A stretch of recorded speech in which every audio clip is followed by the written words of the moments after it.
নমস্কার বন্ধুরা, রমার রান্নাঘরে সকলকে স্বাগত। আজকে দেখুন আমি যে রেসিপিটা দেব সেটা কোনো রান্নার না, সেটা হচ্ছে এখন বেল উঠেছে, পাকা বেল। আর এই সময় বেলের শরবতটা খুবই ভালো লাগে খেতে। তা আমি কিভাবে একদম সহজ ঘরোয়াভাবে বেলের শরবত করছি সেইটাই দেখাচ্ছি, আপনারা যাতে সহজেই করে খেতে পারেন। আর এটা খাওয়া তো ভীষণই উপকার, ভীষণ ভালো।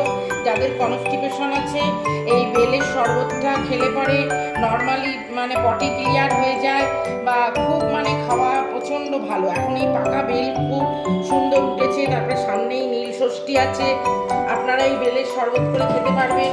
তা কীভাবে সহজভাবে তাড়াতাড়ি সুন্দরভাবে বেলের শরবতটা করতে পারবেন আমি সেইটাই দেখাচ্ছি। দেখুন পাকা বেল বাজার থেকে এনেছি, একদম সুন্দর ফ্রেশ।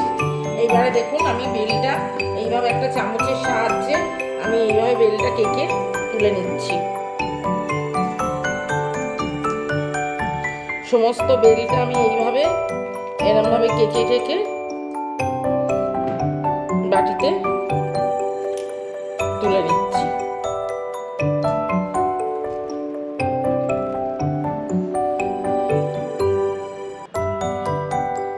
এই দেখুন আমি বেলটাকে এইভাবে তুলে নিচ্ছি, সমস্ত বেলটাকে। এত সুন্দর। আবার যদি আপনারা পাকা বেল সবসময় যদি শরবতও না করতে পারেন, তাহলে পরে এরকম পাকা বেল ফাটিয়ে এমনিও এরকম খেতে পারেন। এই দেখুন এত সুন্দর, এই যে বেলের টাটকা, এই যে বেলের আঠাটা, এটা পেটের পক্ষে ভীষণই ভালো। এটা খাওয়া ভীষণ উপকার, আর খেতেও খুব সুস্বাদু সুন্দর লাগে। আর গরমের দিনে তো এখন এইসবই ভালো লাগে না খেতে, সেই জন্য আমি দেখালাম রেসিপিটা, আপনারা যাতে তাড়াতাড়ি সহজভাবে সুন্দর করে করতে পারেন।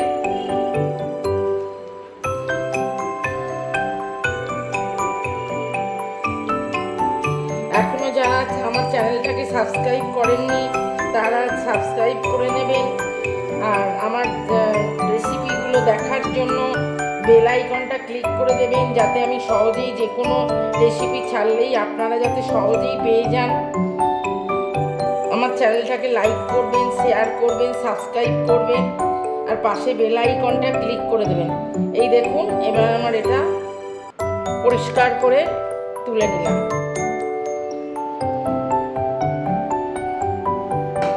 এইবারে এর মধ্যে দেখুন একটু জল দিচ্ছি, জল দিয়ে এটাকে ভালো করে আমি চটকে নেব।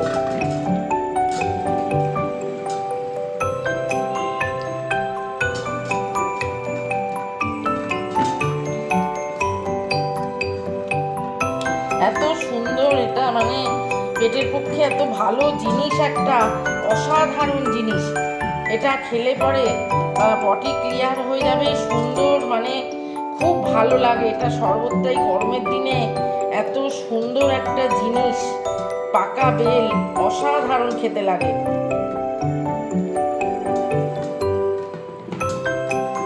এই যে দেখুন আমি জল দিয়ে এটাকে পুরো চটকে কাইটাকে পুরো বার করে নিলাম।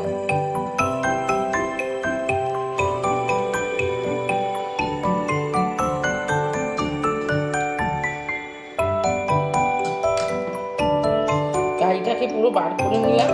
এইবারে দেখুন আমি একটা ছাঁকনির সাহায্যে, এরকম একটা বড় ছাঁকনি নিয়েছি, এইরকম ছাঁকনি নেবেন একটা, নিয়ে এইটাকে পুরো ছেঁকে নেবেন।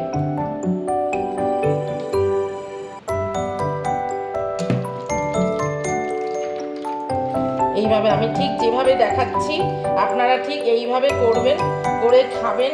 কীরকম লাগে আমায় কমেন্ট করে জানাবেন। আমার চ্যানেলটাকে লাইক করবেন, শেয়ার করবেন, সাবস্ক্রাইব করবেন, আর পাশে বেল আইকনটা ক্লিক করে দেবেন। এই দেখুন এই দানাগুলো মুখে পড়লে পরে ভালো লাগবে না, ওই জন্য আমি দানাগুলোকে ছেঁকে নিলাম।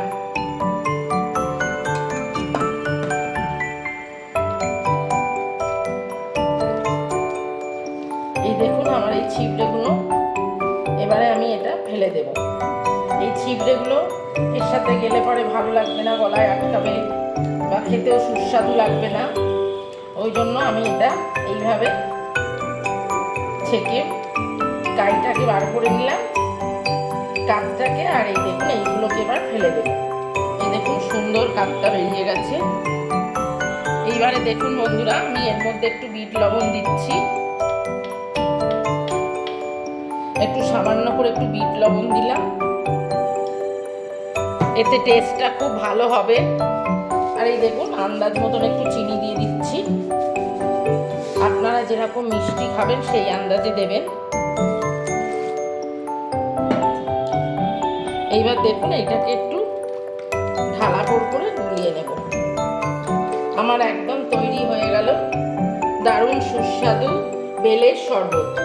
আমি ঠিক যেভাবে করলাম আপনারা ঠিক এইভাবে করুন, করে খান, কেমন লাগে আমাকে জানাবেন। আমার চ্যানেলটাকে লাইক করবেন, শেয়ার করবেন, সাবস্ক্রাইব করবেন, আর পাশে বেল আইকনটা ক্লিক করে দেবেন। এই দেখুন আমার একদম তৈরি হয়ে গেল বেলের শরবত।